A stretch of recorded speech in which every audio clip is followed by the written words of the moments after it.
آپا سوالات کا سلسلہ شروع کرتے ہیں، اور میں چاہتی ہوں کہ احادیث مبارکہ کی روشنی میں آپ کے فضائل کی مناقب بیان کیجیے۔ شکریہ ندا۔ بسم اللہ الرحمن الرحیم۔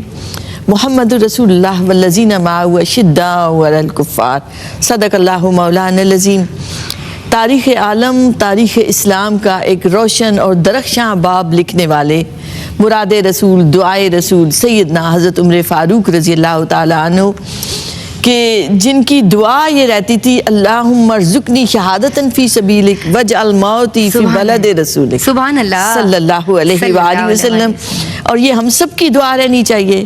اس دعا میں آپ غور کریں تو ایک نبی کریم علیہ السلام سے شدید محبت کا بھی اظہار ہے کہ وہی شہر پاک میرا مدفن بنے اور میں نبی کریم علیہ السلام کے جوار میں رہوں۔ تو سیدنا حضرت عمر فاروق رضی اللہ عنہ کو ہم دعائے رسول کہتے ہیں۔ جی، یہ دعائے رسول کیوں کہتے ہیں؟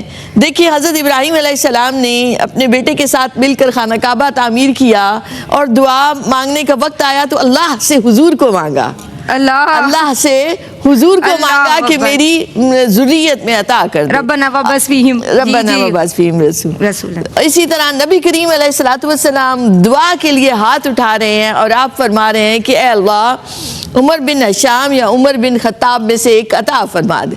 تو اس لیے ہم کہتے ہیں آپ دعائے رسول ہیں کہ حضور کی دعا سے عطا ہوئے۔ اور حضرت عبداللہ بن مسعود رضی اللہ عنہ فرماتے ہیں اسلام لانا آپ کا، اسلام کی فتح مبین، آپ کا ہجرت کرنا نصرت الہی، اور آپ کی خلافت مسلمین کے لیے رحمت ہی رحمت۔ اللہ اکبر، اللہ۔ آپ صلی اللہ علیہ وآلہ وسلم کا ارشاد مبارکہ ہے اگر میرے بعد کوئی نبی ہوتا تو عمر ہوتے۔ یہ کتنی بڑی فضیلت، کتنی بڑی فضیلت۔ اور آپ صلی اللہ علیہ وآلہ وسلم کا فرمان مبارک کہ بنی اسرائیل میں ایسے لوگ ہو گزرے ہیں کہ جنہیں اللہ سے ہم کلامی کا شرف عطا ہو، اور آپ فرماتے ہیں کہ اگر میرے بعد کوئی ایسا ہوتا تو عمر ہوتے۔ سبحان اللہ۔ اسی طرح ایک روایت میں ہے کہ بنی اسرائیل میں ایسے لوگ ہو گزرے ہیں کہ جو محدث ہوا کرتے تھے، تو اگر میری امت میں کوئی ایسا ہوتا تو عمر ہوتے۔ اب کتنے جہتوں سے سیدنا حضرت عمر فاروق رضی اللہ تعالیٰ عنہ کی اس فضیلت کو بیان کیا جا رہا ہے۔ پھر آپ صلی اللہ علیہ وآلہ وسلم کا فرمان مبارک بڑا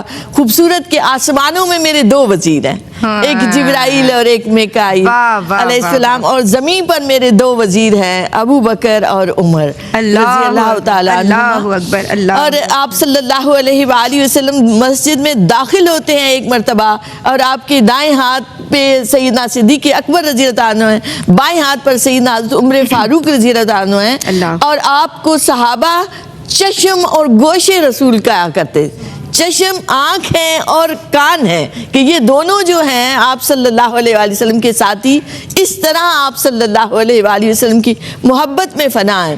اور جب بھیا قلبی جاتے ہیں آپ صلی اللہ علیہ وآلہ وسلم کی طرف سے سفیر بن کر، تو کیسر روم ان کو تہہ خانے میں لے جاتے ہیں جہاں وہ ساری تصویریں ہوتی ہیں، اور ان تصویروں میں وہ کہتے ہیں کہ اپنے نبی کو پہچانو، اور انہوں نے فوراً پہچان لیا اور پوچھا کہ یہ دو اصحاب جو ان کے ساتھ ہیں یہ کون ہیں؟ تو وہ بتاتے ہیں کہ یہ حضرت ابو بکر ہیں اور یہ حضرت عمر ہے۔ آپ غور کریں کہ یہ ازل سے لکھی گئی تھی یہ اعزاز، یہ سعادت جو ان کے حصے میں آئی، اور ہم کہتے ہیں تاریخ عالم کا روشن اور درخشاں ترین باب لکھا ہے تو سیدنا حضرت عمر فاروق رضی اللہ عنہ نے لکھا ہے۔ نبی پاک صلی اللہ علیہ وآلہ وسلم نے جو اصول دین عطا کیے، جہاں کے جو رنگ عطا کیے، وہ ہمیں نظر آتے ہیں امپلیمنٹیشن میں تو سیدنا حضرت عمر فاروق رضی اللہ عنہ کے دور میں۔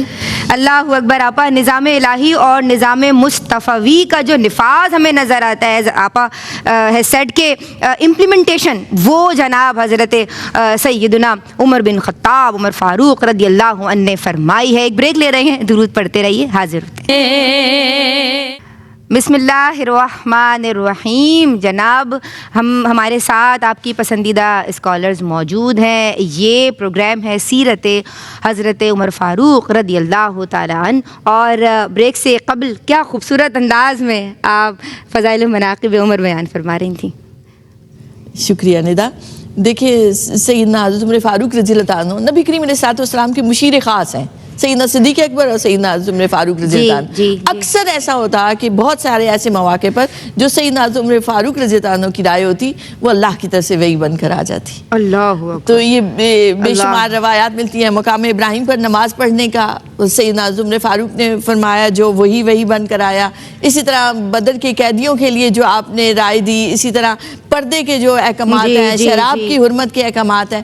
تو نبی کریم علیہ الصلوۃ والسلام کا فرمان مبارک کہ عمر کی زبان سے حق جاری ہوتا ہے. اسی طرح آپ صلی اللہ علیہ وآلہ وسلم کا فرمان مبارک کہ میں دیکھتا ہوں کہ عمر کے راستے سے شیاطین بھاگ جاتے ہیں. اللہ اکبر, واہ واہ واہ, سبحان اللہ سبحان اللہ.